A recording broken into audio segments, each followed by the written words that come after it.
안녕하세요. 저는 지금 남편과 이혼 소송 중인 30대 여자입니다. 남편은 아직도 이혼할 수 없다고 버티지만 저는 더 이상 남편과 시댁이 소름이 끼쳐서 같이 살 수가 없네요. 어떻게 사람 하나를 바보처럼 만들 수가 있는 것인지 아직도 이해가 되지 않습니다. 그 일을 떠올리면 남편에게 이혼 소송이 아니라 고소를 하지 않은 게 다행이라고 말할 정도였으니까요. 남은 평생 반성하면서 용서를 구해도 모자랄 판에 어쩔 수 없다는 말만 내뱉는 남편이 정말 끔찍하게 느껴지네요. 치를 떨게 했던 제 시댁 이야기를 이제 말씀드리겠습니다. 남편과 저는 꽤 오랫동안 연애를 하고 결혼하게 되었습니다. 무려 5년을 사귀고 결혼했으니 만난 시간이 짧은 건 아니었죠. 결혼 전에는 남편이 자신의 상태를 몰랐을 테지만 미리 알았다고 해도 남편은 제게 아무 말하지 않고 결혼을 했을 겁니다. 짧지 않은 시간을 함께 보내고 결혼했습니다만 역시 결혼은 연애와 다르더군요. 연애 시절과는 다른 남편의 모습에 처음에는 제가 그동안 만나왔던 사람이 맞나 싶었죠.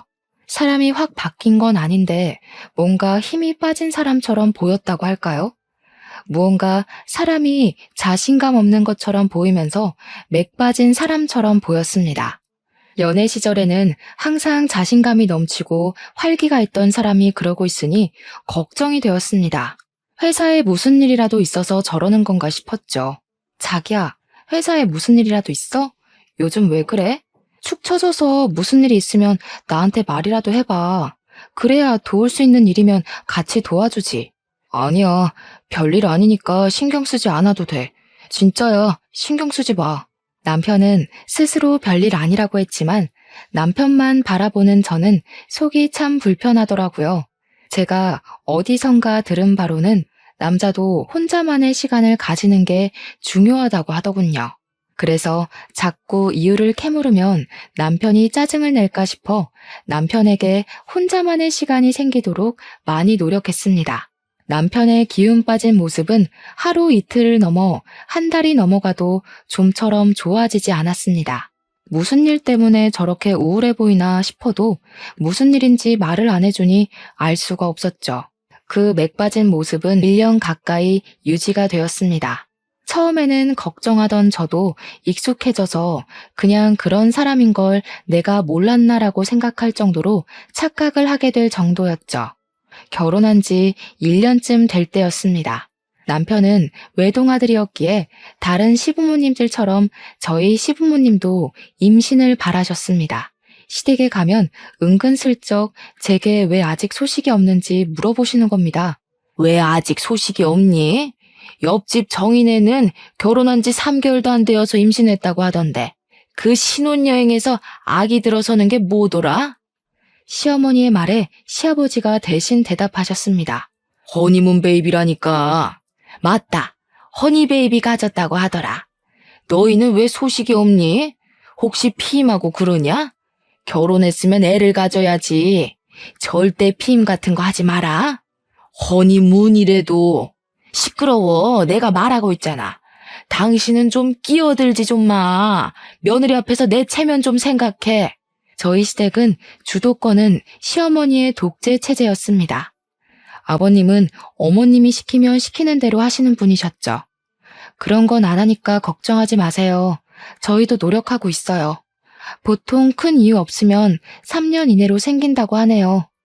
그래, 그런 건 안 한다고 하니까 다행이다만 그래도 신경 쓰고 해라.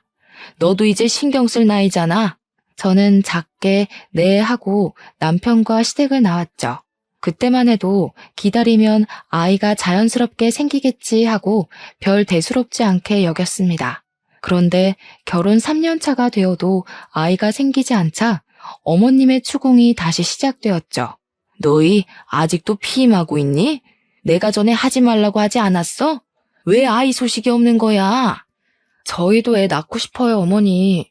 그런 거 안 한다고 말씀드렸잖아요. 제 말을 들은 어머님의 두 눈이 동그래지시는 겁니다. 지금까지 저희가 아이가 안 생기는 것은 피임 탓이라고 생각하고 계셨나 보더라고요. 아이고, 그게 무슨 말이냐? 피임을 하지 않는데도 아직도 아이가 안 들어선다는 말이야? 산부인과는 가봤니? 검사는 해봤어? 속사포 같은 어머님의 말에 대답했습니다. 그럼요. 아무 이상 없다고 기다려보라고 했어요. 너무 걱정하지 마세요. 요즘은 다 임신이 늦어진다고 의사 선생님께서 그랬어요. 3년간 기다렸는데 뭘 더 기다리라는 거냐? 너희들 나이는 생각도 안 하니? 더 기다렸다가는 환갑에 아이 낳을 거니? 안 되겠다. 너 내일 오후에 시간 비워둬라. 알았지? 나랑 같이 갈 데 있으니까. 제가 안 된다고 말해봤자 그게 어머님 귀에 들어올 리가 없었죠. 회사에 반차를 쓰고 어머님을 따라 나서야 했습니다. 어머님이 저를 데리고 간 곳은 허름한 건물에 있는 한의원이었습니다. 연식이 느껴지는 한의원 안에서는 젊은 여자들이 앉아서 기다리고 있더라고요. 여기가 그렇게 명이라고 하더라. 너 내 친구 양순이 알지? 왜 결혼식에서 내가 인사시켜줬잖아. 걔네 며느리도 여기서 침 맞고 바로 임신이 됐다고 하더라고. 저는 아무 대답 없이 고개만 끄덕였습니다. 오랜 기다림 끝에 나이 지긋해 백발이 성성한 한의사 선생님과 마주하게 되었습니다. 노인처럼 보이시는 한의사 선생님이 손목을 진맥하고 배에 혈자리를 눌러보았습니다. 결혼한 지 3년이나 되었는데 아이가 없어요?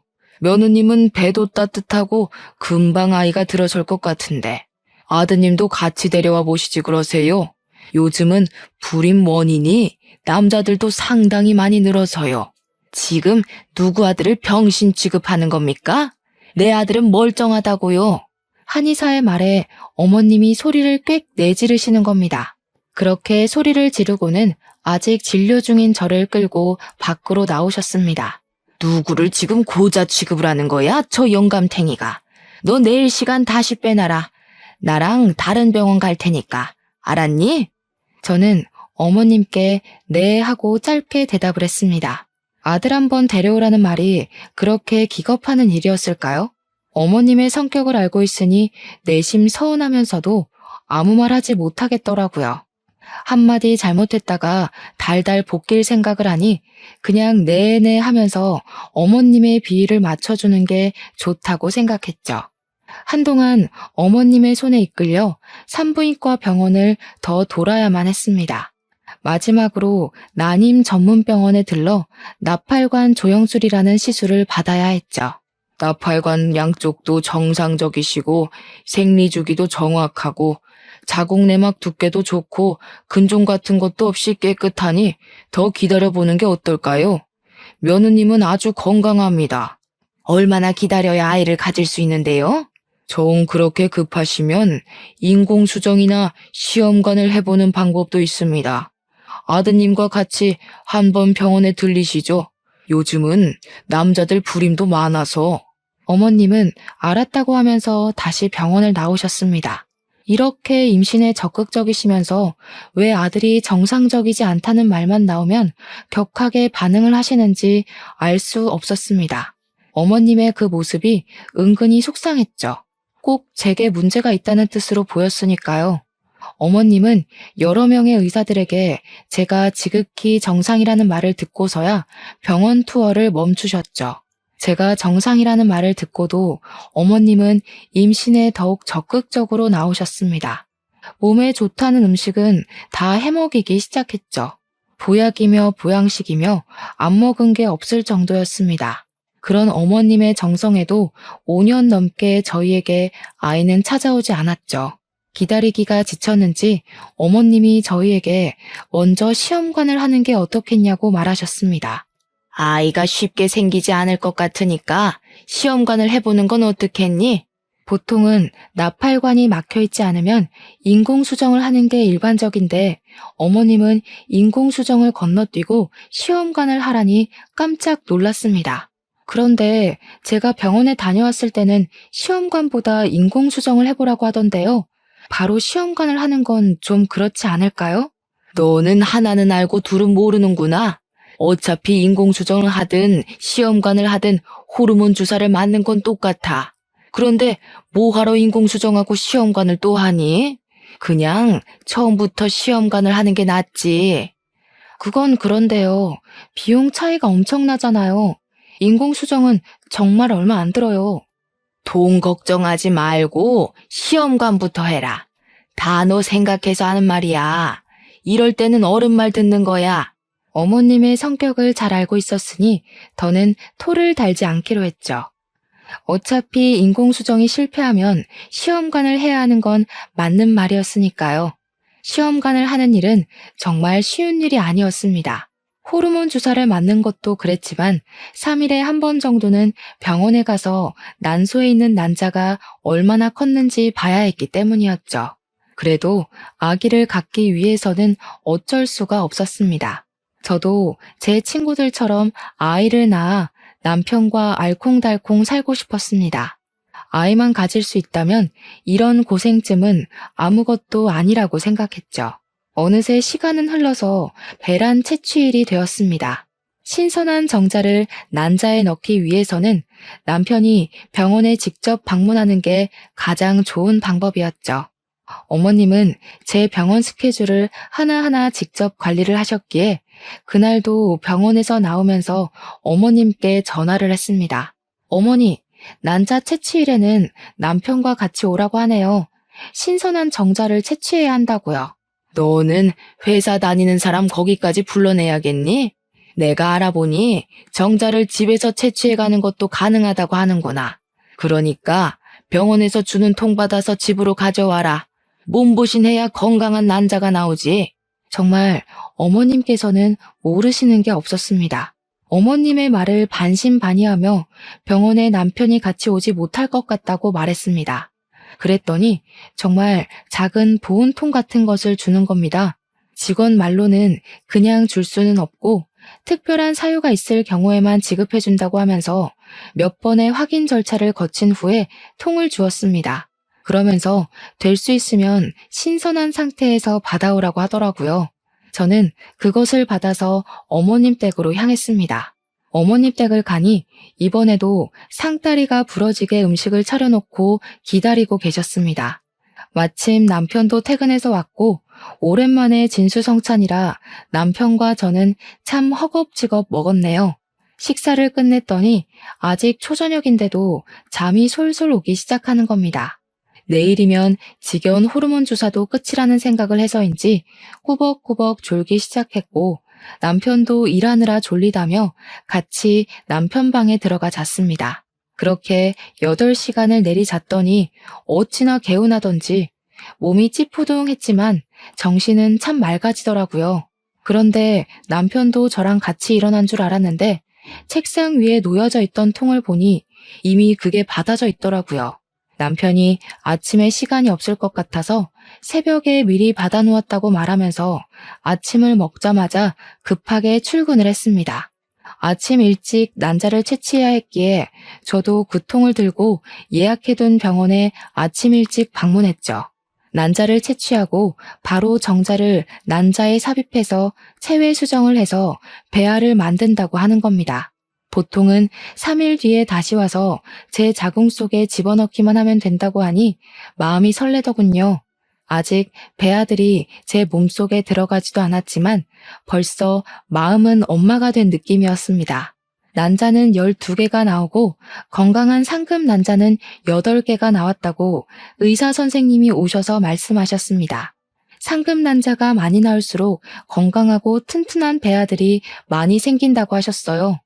저는 3일 뒤에 남편과 같이 병원에 내원해서 건강한 배아 2개를 자궁에 넣어 심게 되었습니다. 선생님은 건강한 배아가 3개나 더 있다고 하시면서 냉동을 할 거냐고 물어보더라고요. 남은 배아는 냉동해 드릴까요? 추가로 돈이 들기는 하지만 냉동을 해두시면 다음에는 난자 채취하지 않고 바로 이식만 하실 수 있어요. 호르몬 주사를 맞아야 하는 번거로움이 없다고 하기에 저는 당연히 그렇게 하겠다고 했습니다. 네, 해주세요. 임신 확인은 언제 하게 되는 건가요? 11일 후에 오셔서 피검사 하시면 임신 여부를 확인하실 수 있습니다. 11일 후면 임신 여부를 알 수 있다니 마음이 싱숭생숭해졌습니다. 뱃속에는 이미 아이가 있지만 무사히 아이들이 자궁 내벽에 착상해야 임신되는 것이었죠. 그 기간이 정말 기다려졌습니다. 배아 사진이라고 제 손에 쥐어주는데 동글동글한 세포 분열 중인 배아가 2개가 찍혀 있더군요. 너무 신기하고 저 덩어리들이 제 뱃속에서 아기가 된다니 믿을 수 없었죠. 한참을 쳐다보고 쳐다보았죠. 이식 후 2시간 동안 안정을 위해 침대에 누워있다가 집으로 돌아갈 수 있었습니다. 집으로 돌아오는 길에 소식을 기다렸을 어머님께 전화를 드렸습니다. 어머님, 지금 이식 끝내고 집으로 돌아가는 길이에요. 2개 이식 끝냈고요. 3개는 냉동을 해두고 왔어요. 11일 후에 피검사하면 임신인지 알 수 있대요. 그래? 아유, 잘했다. 그런데 왜 너희 집으로 가니? 우리 집으로 와라. 이제부터가 진짜 시작이야. 몸 조심하고 잘 먹고 해야 아이가 잘 붙어 있지. 그리고 너 회사에 전화해서 당분간 쉰다고 해라. 꼼짝 않고 누워 있어야 착상이 잘 된다고 하더구나. 우리 집으로 와서 푹 쉬다가 임신되면 그때 출근해. 임신이 되면 출근하라는 소리에 깜짝 놀랐습니다. 오늘 하루도 팀장님께 사정해서 받은 월차였거든요. 네? 그게 무슨 말씀이세요? 당분간 쉬라뇨. 어머니, 그럼 저 회사에서 잘려요. 병원에서 이식 후에 몇 시간 동안만 휴식 취하면 가벼운 일상생활은 가능하다고 했어요. 걱정하지 마세요. 내가 다 알아봤다. 내가 아는 김씨 며느리도 일주일간 누워 있었더니 한 번에 임신이 성공했다는구나. 잔말하지 말고 우리 집으로 와. 어머님은 무조건 시댁으로 오라고 명령하며 전화를 끊어버리셨습니다. 그 성격을 누가 막을 수가 있을까요? 집으로 향하던 차를 돌려 시댁으로 향하게 되었습니다. 어머님이 말린다고 출근을 안 할 수는 없는 노릇이니 식사를 하면서 괜찮다고 안심을 시켜드려야 했습니다. 어머님, 너무 걱정하지 마세요. 병원에서도 일상생활은 가능하다고 했어요. 출근해도 괜찮을 거예요. 제 업무가 무거운 짐 들거나 돌아다니는 일도 아니고 사무실에 가만히 앉아서 컴퓨터를 하는 일이잖아요. 그러다가 아이가 아래로 흘러내리기라도 하면 어쩌려고? 앉아있는 것도 1~2시간이지. 종일 그렇게 일하고 출퇴근은 또 버스 타고 올 거 아니야. 그런 건 생각 안 하니? 그런 건 일상생활 범주에 끼잖아요. 괜찮을 거예요. 어머님은 저를 향해 화를 내셨어요. 예, 그러다가 애가 잘못되기라도 하면 어쩌려고 그러는 거니? 한 번에 철석같이 붙어야 그 고생을 안 하지. 설마 너 그 고생을 또 하고 싶어서 그러니? 그렇다고 일을 그만둘 수는 없잖아요. 아이를 낳는다면 앞으로 돈이 많이 필요할 텐데요. 아무 일 없을 테니까 너무 걱정하지 마세요. 제 말에 어머님은 못마땅한 표정을 지으셨습니다. 하지만 어쩌겠어요. 요즘 시대에 아이 하나를 키우려고 해도 돈이 많이 드는걸요. 불안해도 일을 해야 했습니다. 겨우 어머님을 설득하고 그날은 저녁만 먹고 집으로 돌아갈 수 있었습니다. 임신 결과를 기다리는 11일 동안 살얼음판을 걷듯 조심해서 다녔습니다. 혹시라도 뱃속의 아이가 미끄러지지는 않을까 싶어서죠. 아직은 착상도 되지 않은 세포 덩어리에 불과하지만 마음은 이미 임신을 했다고 생각해서일까요? 모든 것이 조심스럽고 먹는 것 하나도 신경 쓰게 되더라고요. 그 2주가 안 되는 시간이 얼마나 길게 느껴지던지 빨리 피검사를 하고 아이를 가졌다는 소식을 기다렸습니다. 드디어 11일에 아주 긴 시간이 지나고 남편과 병원을 내원하게 되었습니다. 팔뚝에서 피를 뽑고 잠시 기다리자 검사 결과가 나왔다고 진료실 안으로 들어오라고 하더라고요. 그 순간 얼마나 떨리고 설레던지 조심히 의사 선생님 앞으로 가서 마주 앉았습니다. 수치가 낮네요. 임신이 안 되셨어요. 다음 월경을 시작하시고 검사 후 다시 날짜를 잡아야 할 것 같네요. 임신이 안 됐다는 소리에 실망감이 밀려왔습니다. 기대를 많이 했거든요. 제 실망한 얼굴을 보았는지 의사 선생님께서 저를 위로해 주더군요. 너무 실망하지 마세요. 아직 건강한 배아 3개나 냉동해 두었잖아요. 다음에 3개 한꺼번에 넣어봅시다. 어깨가 축 처져 병원에서 나오는데 임신이 안 됐다는 것도 그렇지만 어머님께 한 소리 들을 생각하니 눈앞이 막막해지더라고요. 그래도 알려드려야지 어쩌겠어요. 저보다 더 많이 손주를 기다리셨으니까요. 어머니, 병원에 다녀왔어요. 그런데 임신이 안 되었다고 하네요. 어머님은 한참이나 핸드폰 너머로 아무 말이 없으셨어요. 당연히 한 소리 들을 줄 알고 잔뜩 긴장하고 있었는데 말이죠. 안 됐으면 어쩔 수 없지. 다음에는 언제 이식 가능하다고 하니? 그 냉동인가? 그거 할 수 있다고 했지? 이미 안 된 건 잊어버리고 빨리 다음 이식 준비해라. 딱 그 말만 하시고 전화를 끊으시더라고요. 그때는 얼마나 감사하던지 어머님도 저만큼 실망하셨을 테지만 내색하지 않으셨죠. 집으로 돌아가는 길에 남편은 아무 말이 없었습니다. 제가 말을 걸어도 뚝뚝 끊어지는 단답형 말뿐이었죠. 처음에는 실망이 너무 커서 그러나 생각했습니다. 그런데 며칠이 지나도 그의 기분은 쉽게 나아지지 않는 겁니다. 예전처럼 또 말을 잘하지 않는 남편의 모습에 저도 점점 지쳐만 갔습니다.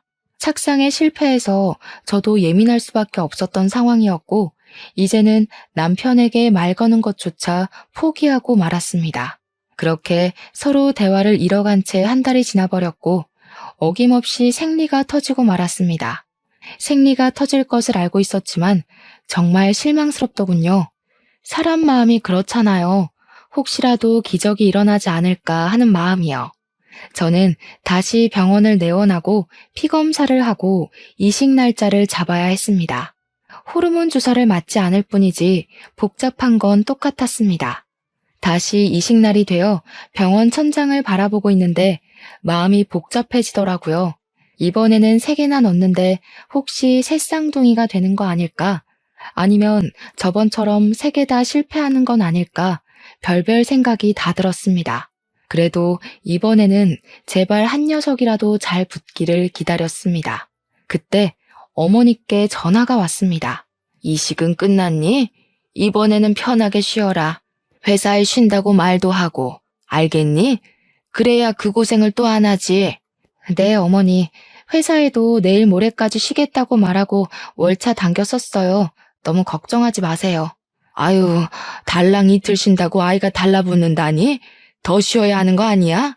저도 그러고 싶은데 더는 눈치가 보여서 뺄 수가 없네요. 다른 직원들도 일이 있다고 해서요. 최대한 마음 편히 쉬려고요. 그래, 너희 집으로 가지 말고 이쪽으로 와. 그래야 푹 쉬지. 친딸처럼 챙겨주시는 마음에 감동했습니다. 하나하나 신경 써서 챙겨주는 게 어렵잖아요. 어머님은 이부자리 하나, 먹는 것 하나까지 신경 써서 챙겨주셨지만 이번에도 임신이 되지 않았습니다. 2번째 시험관마저 실패를 하니 마음이 뒤숭숭해졌습니다. 큰 문제가 없으면 착상이라도 했을 텐데 그럴 기미조차 보이지 않았으니까요. 간혹 면역 이상이 생겨 배아가 착상하지 못하게 하는 경우도 있다고 했거든요. 하지만 저를 가장 힘들게 한 건 바로 남편의 무관심이었어요. 고생했다. 그 한마디가 그렇게도 어려운 걸까요? 남편은 그 한마디조차 제게 해주지 않는 겁니다. 모든 일을 남일처럼 방관하는 남편이 너무 얄미워 죽겠는데 어머님께서도 저번처럼 그냥 넘어가시지 않으셨죠. 너는 무슨 애가 2번씩이나 아이를 흘려보내니? 정말 너한테 큰 문제가 없다고 했니? 나는 아무래도 그 병원이 못 믿었다. 어떻게 2번이나 실패할 수가 있지? 다른 집 며느리들은 척척 잘도 붙더구만. 아유, 내가 말을 안 하려고 해도 안 할 수가 없다. 어머니, 정말 죄송해요. 저도 이번에는 정말 조심한다고 했는데 제 아이들이 아니었나 봐요. 말은 그렇게 했지만 속으로는 서러워 미치겠더라고요. 저도 엄마가 되고 싶고 아이를 품고 싶은 마음은 간절한데 왜 임신 실패는 전부 여자 탓인 걸까요? 차라리 여자가 아니었다면 이런 고통은 안 겪어도 되지 않았을까 하는 생각도 들었죠. 아무튼 다음에 다시 시험관 준비해라. 이번에는 직장을 그만두고서라도 임신을 해야지. 이렇게 해서 어느 세월에 임신한다니? 직장을 그만두라는 말에 숨이 턱 막혀왔습니다. 제 모든 인생을 임신에만 매달려야 하는 건 아니잖아요. 어머님이 직장까지 그만두고 임신에 집중하라고 하는데 저는 그러고 싶지 않았습니다. 꼭 아이를 낳고 살아야 될 필요도 없고요. 상황에 맞춰 살면 되는 거 아닐까요? 그래서 처음으로 어머님께 반기를 들었습니다. 대답 안 하고 뭐하고 서 있는 거야? 직장 안 그만둘 거니? 응? 그렇게 해서라도 아이를 가져야 할 거 아니야. 조금 쉬었다가 하면 안 될까요? 연속으로 2번이나 시험관을 했더니 몸이 너무 축난 것 같아요. 몸이 회복되고 나서 할게요. 그게 무슨 말이야? 하려면 바로 해야지. 아이가 너를 기다려주기라도 한다던? 바로 해라. 벌써 너희가 아이를 못 가진 게 몇 년인지 알기나 하니? 벌써 낳아도 2~3명은 낳았겠다. 저희 결혼 기간이 짧진 않은 시간이었지만 한 번에 임신하려고 하니 심적으로 부담이 되었습니다. 어머님의 말도 틀린 말도 아니었죠. 지금 멈추면 언제 다시 할지 모르는 일이니까요. 당시에 제가 가장 무서웠던 건 제 배를 찌르는 호르몬 주사가 아닌 이식 후 11일을 견디는 시간을 다시 겪어야 하는 것이었습니다. 설레고 기대했던 그 시간이 피검사 한 방으로 쓸려 내려가야 했던 그 경험을 다시는 하고 싶지 않았죠. 남편이라도 옆에서 거들어주면 좋겠다 싶었는데 그는 그럴 생각이 없는지 멀뚱멀뚱 핸드폰만 들여다보고 있는 겁니다. 자신은 편하게 정자만 빼주면 그만이라는 것처럼요. 첫 시험관 실패 후 그는 계속 그렇게 무관심의 상태로 지냈습니다. 저는 어떻게 해서든지 남편의 아이를 가지고 싶어서 노력하는데 제게 관심조차 주지 않는 것은 너무하다고 생각했죠. 정말 몸이 힘들어서 그래요. 한 달만이라도 쉬었다가 다시 하겠습니다. 안 된다니까 그러네. 너 나이가 몇인지는 아니? 언제 아이 낳아서 키울래? 아직 젊으니까 언제까지 젊을 줄 아는 거냐? 너 혹시 정말 몸에 이상이라도 있는 거 아니냐? 그러지 않고서야 배알을 5개나 넣고도 임신이 안 되었다는 게 말이나 되는 일이야? 어머님의 말에 서러웠습니다. 눈물이 볼을 타고 왈칵 쏟아져서 손으로 눈물을 닦아냈습니다. 그 상황에서도 남편은 핸드폰만 쳐다보고 있는 겁니다. 속이 뒤집히려고 하는데 어머님 옆에 있던 아버님이 남편 대신 말을 거들어 주셨죠. 아유, 그만 좀 해. 며느라기가 울잖아. 한 달 쉰다고 안 생길 아이가 생기는 것도 아니고 생기려면 때 되면 생기겠지. 지금 이 양반이 알지도 못하면 가만히 앉아서 텔레비전이나 봐. 내가 지금 며느리랑 이야기 중인 거 안 보여? 유일하게 제 편을 들어주던 아버님은 어머님의 핀잔에 입을 다물고 시선을 텔레비전으로 돌리셨습니다. 그 상황에서 제가 할 수 있는 것은 알겠다는 말밖에 없었습니다. 마음이 내키지 않으니 집으로 돌아오는 내내 정말 시험관을 다시 해야 하는 게 맞는 건지 의문이 들었죠. 정말 너무하다고 생각하지 않아? 나는 어떻게 해서든지 당신 아이 가지고 싶어서 노력하는데 당신은 뭐야? 어머님이 바로 이어서 하라고 다그칠 때 한마디라도 거들어줄 수는 없어? 꼭 그렇게 핸드폰만 들여다보고 있어야 해? 나보다 핸드폰이 더 중요하냐고. 남편도 제게 신경질적으로 반응을 했습니다. 내가 무슨 말을 해야 하는 건데? 시험관 실패한 건 당신이지 내가 아니잖아. 그런데 나보고 무슨 말을 하라고 그러는 거야? 자기가 하기 싫으면 그냥 하기 싫다고 말하면 되잖아. 당신도 아이 가지고 싶어서 그만두겠다는 말 안 하는 거 아니야? 남편의 말에 기가 막혔습니다. 남편의 말은 꼭 저 혼자 아이를 가지고 싶어 안다라는 사람 같았죠. 본인은 아이를 원치 않았다는 듯이 말이죠. 당신은 아이를 원하지 않는다는 소리야? 왜 시험관으로 생기는 아이는 당신 아이 같지가 않아? 저번부터 왜 그러는 건데? 난 당신만 있으면 돼. 아이 없어도 괜찮다고. 그런데 당신이나 어머니는 아이를 안 가지면 큰일 나는 사람들처럼 구니까 그렇지. 뭐? 내가 언제? 나는 어머님이 시키니까 그대로 따랐을 뿐이잖아. 당신도 결혼한 지 1년도 안 됐을 때부터 어머님이 나 앉혀놓고 한 이야기 다 들었잖아. 그런데 왜 내 탓을 하는 거야? 당신이 아이를 원하지 않았으면 어머님께 한마디 했어도 됐잖아. 이제까지 아무 말 없이 가만히 있었으면서 왜 나를 아이 못 가져서 미친 사람처럼 말하는 거냐고. 내가 언제 아이 못 가져서 미친 사람이래? 적당히 해도 되는데 정도를 넘어서니까 그렇지. 그러니까 어머님 성격을 잘 아는 당신이 그 한마디를 해주었으면 되는 거라고. 저희는 그렇게 같은 말을 하면서 한참을 싸워야 했습니다. 그리고 어김없이 어머님의 재촉이 시작되었죠. 생리는 시작했니? 생리하면 병원에 다녀와야지. 시험관 빨리 하고 아이를 낳아서 살아라. 그래야 사람 사는 정도 느끼는 거야. 내 말 알겠지? 어머님, 저희 아이 없어도 괜찮을 것 같아요. 그이도 아이를 가지고 싶은 마음이 별로 없는 것 같고요. 저도 이번에 아이에 대한 마음 내려놓았어요. 핸드폰 너머로 어머님의 분노가 그대로 전해져 왔습니다. 그게 무슨 말이냐? 아이를 안 가져도 된다니? 세상에, 내가 요즘 애들이 아이 안 낳는다는 말은 들어보긴 했다만 내 며느리한테 그런 말 들을 줄은 생각하지도 못했다. 시집 왔으면 당연히 자식을 낳아야 한다는 생각을 해야지. 그럼 뭐하러 결혼한다니? 당장 병원 가라. 알겠니? 변명할 틈도 없이 어머님은 핸드폰을 끊어버리셨습니다. 별 수 있나요? 이혼하지 않고 시댁과 연을 끊고 살 것이 아니면 어머님 말씀에 따라야죠. 저도 아이는 가지고 싶었습니다. 단지 시간을 여유 있게 가지고 몸과 마음이 회복하면 다시 시작하고 싶었던 거였죠. 다시 호르몬 주사를 맞으면서 난자 채취일이 되자 어머님은 저희를 다시 시댁으로 부르셨습니다. 저를 위해 어머님의 헌신적인 케어가 시작된 거였죠. 너희 내일 난자 채취하지? 오늘 우리 집으로 와라. 아들 거 받을 통도 챙겨온 거지? 꼭 들고 와라. 알겠지? 병원에서는 남편이 직접 와서 하는 게 가장 신선하다고 하는데요. 이번에는 남편이랑 같이 가서 받아올게요. 너는 무슨 바쁜 애를 자꾸 병원에 데리고 가려고 하니? 너도 일 그만두면 누가 너희를 먹여 살려? 잔말 말고 통이나 받아와. 제 생각으로는 신선한 정자가 성공률이 더 높을 것 같은데 굳이 정액을 받아서 가라니 이해가 되지 않았습니다. 남편과 충분히 갈 수 있는 시간이고 거리인데 말이죠. 그런 의문을 품고 저희는 시댁으로 향했습니다. 어머님은 저를 위해 다시 상다리가 부러지게 음식을 차려주셨습니다. 너무 감사했죠.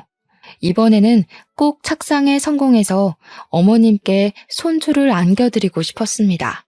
그런데 저녁을 먹고 나니 졸음이 밀려들었습니다. 몇 달 동안 몸을 축내며 시험관을 하면서 최근에 체력이 많이 떨어졌는지 조금만 무리한다 싶으면 졸음이 쏟아져 왔거든요. 저녁 식사를 마친 상을 치우는 중에도 눈꺼풀이 감겨왔어요. 참아보려고 눈을 부릅떠도 눈이 감겨오는 겁니다. 서둘러 상을 치워놓고 남편의 방으로 들어가서 먼저 잠을 자게 되었습니다. 한 3시간 정도 잤을 때 목이 말라 깨고 말았죠. 그런데 거실에서 사람들의 목소리가 귓속에 들려왔습니다. 잠결이라 잘 들리지 않았지만 남편의 목소리라는 것은 확실히 알겠더라고요. 이거 꼭 계속해야 해요? 그냥 그만하면 안 돼요. 아이 없이 그냥 살겠습니다. 그게 저희에게도 더 좋을 것 같고요. 어머님께 그렇게 말을 해주니 남편이 제 앞에서는 내색 안 하더니 뒤로는 이렇게 내 편을 들어주고 있구나 속으로 뿌듯했습니다. 그런데 뒤에 들려오는 말이 조금 이상해지기 시작했죠. 그게 무슨 말이야? 아이는 있어야지. 아이 있는 것하고 없는 것하고 얼마나 차이가 크게 나는지 알기나 하는 거야? 이렇게 해서 낳은 아이가 제 아이예요? 아버지 아이잖아요. 저 사람 속여 낳아도 제 아이가 아니라 제 동생이 태어나는 거라고요. 제 아내 몸에서 낳은 동생을 보면서 어떻게 평생 살라는 말이에요? 시끄러워. 그렇게 해서라도 아이를 낳아야 고자라는 소리를 안 듣지. 아휴, 난 부끄러워서 어디 가서 말도 못하고. 아이 하나만 떡하니 낳아봐라. 아무도 네가 그 무엇이냐, 무정자증이라는 거 아무도 모를 거다. 순간 제 귀를 의심했어요. 남편의 아이가 아니라 아버님의 아이라니. 거기다 남편이 무정자증이라는 말은 처음 듣는 말이었죠. 화가 머리끝까지 치밀어 오르자 밀려 들어오는 잠도 확 깨버리는 겁니다. 문을 벌컥 열고 거실로 나가자 세 사람이 놀란 토끼 눈을 하고 저를 쳐다보았습니다. 저는 남편에게 다가갔습니다. 그게 무슨 말이야? 방금 그 말 무슨 말이냐고. 사실대로 말해, 빨리. 남편은 저를 보고 깊은 숨을 내쉬더니 고개를 푹 숙이고 말했습니다. 미안해. 그동안 당신이 가져간 통에는 내 거가 아니었어. 우리 아버지 거였지.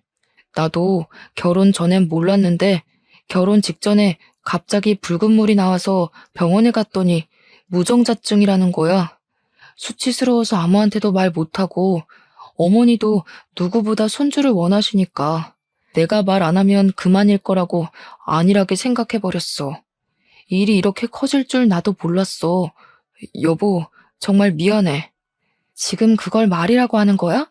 무정자증을 처음 알았을 때 나한테 말해야 하는 거 아니야?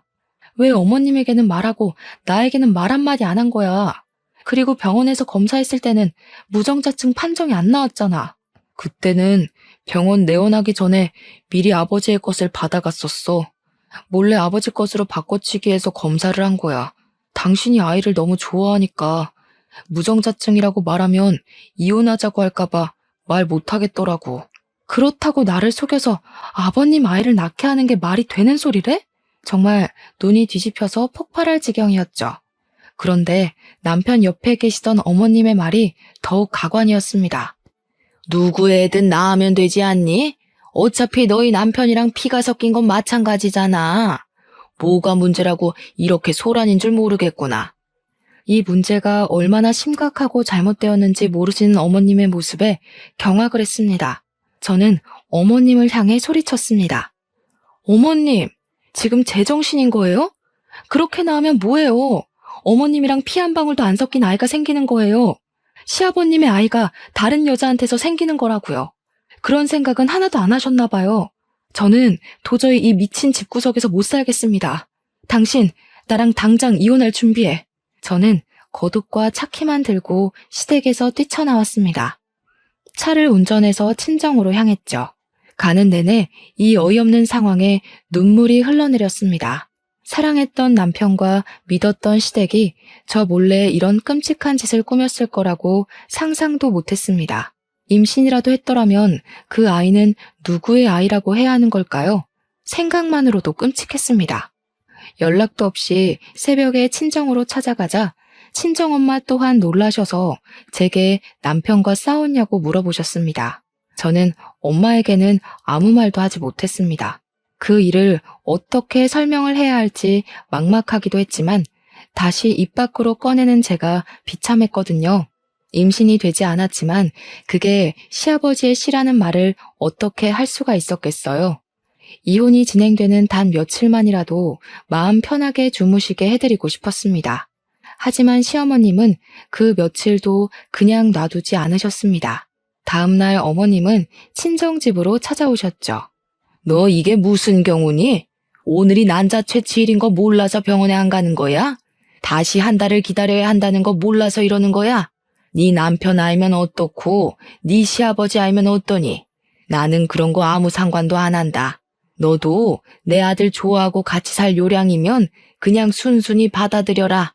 옆에서 잠자코 듣고 있던 엄마가 얼굴을 찌푸렸습니다. 이게 무슨 말이야? 누구의 아이를 어쩌고 저째? 네 시아버지 아이가 왜 나오는 거야? 제가 지난번에 했던 시험관 배아가 남편의 정자를 넣은 게 아니고 시아버지의 정자를 넣은 거였대요. 남편이 무정자증이라서 저를 속이고 시아버지 아이를 가지게 하려고 했어요.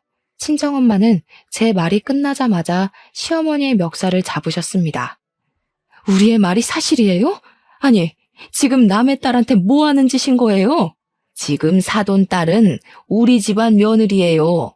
저희 집에 며느리로 들어왔으면 집안의 대를 이으라고 말하는 게 그렇게 이상한 겁니까? 제 아들이 정자가 없으니 시아버지 정자라도 받아서 대를 이어야죠.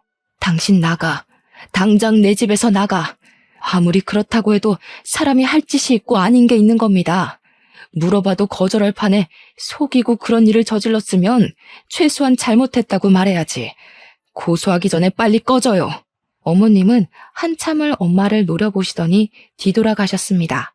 너는 그런 일이 있었으면 엄마한테 당장 말을 해야지. 말도 안 하고 뭐 하고 있었던 거야? 최서방 당장 불러라. 내가 가만두나 봐. 엄마의 전화를 받은 남편이 헐레벌떡 친정으로 달려왔습니다. 엄마는 남편이 현관으로 들어서자마자 다가가셔서 뺨을 세게 내리치셨습니다. 금수만도 못한 놈. 자네는 엄마가 시킨다고 다 하는 모양이지? 그게 무슨 짓인지 알면서 입 꼭 다물고 뭐 하는 짓인가? 딸한테 이야기를 들어보니 아이를 그렇게 바라지도 않았던 모양이던데 그러면 처음부터 사실대로 말하고 그냥 둘이 살면 되지. 원하지도 않은 아이 낳게 해서 뭘 어쩌려고. 내 딸 데려갈 때는 손끝에 물 한 방울 안 묻히게 할 것처럼 굴더니 이게 무슨 짓이야? 남편은 엄마 앞에 무릎을 꿇고 빌기 시작했습니다. 정말 죄송합니다, 장모님. 처음부터 그럴 생각은 없었습니다. 저도 아내한테 말할 자신이 없어서 어머니께 말한 건데 그렇게 해서라도 아이가 있어야 사람답게 사는 거라고 하셔서 저도 첫 시험관이 끝나고서야 잘못되었다는 것을 깨달았습니다. 다 제 잘못입니다, 장모님. 제발 용서해 주세요. 그딴 변명 다 필요 없네. 뭐? 늦게 깨달아? 처음부터 알았어야지. 이혼 서류는 내가 다 준비해 놨으니까 자네는 서류에 사인만 하면 되네. 당장 내 딸이랑 이혼하게. 안 됩니다, 장모님. 저는 이제 정말 아내뿐입니다. 제가 무정자증인 걸 알았으니 그냥 둘이 살아도 되는 거 아닌가요? 왜 이혼을 해야 합니까? 미쳤냐? 내가 고자랑 살게? 이 일이 있기 전에는 사랑이라도 있어서 살았겠지만 당신이 한 짓을 봐. 정이 안 떨어지겠어? 지금은 당신 얼굴만 봐도 소름이 돋고 구역질이 나. 남편을 향해 소리를 꽥 질렀습니다. 제발 자기야. 나는 당신 없으면 살 수 없어. 당신도 알잖아. 나는 이제 당신뿐이야. 한 번만 용서해줘. 다시는 이런 일 없게 할게. 당신이 원한다면 우리 집이랑 연도 끊을 수 있어. 착각하지 마. 난 당신 어머님이 싫은 게 아니라 나한테 한마디도 안 했던 당신한테 실망한 거야. 내가 시험관에 실패했을 때 따뜻하게 한마디라도 건네주었어?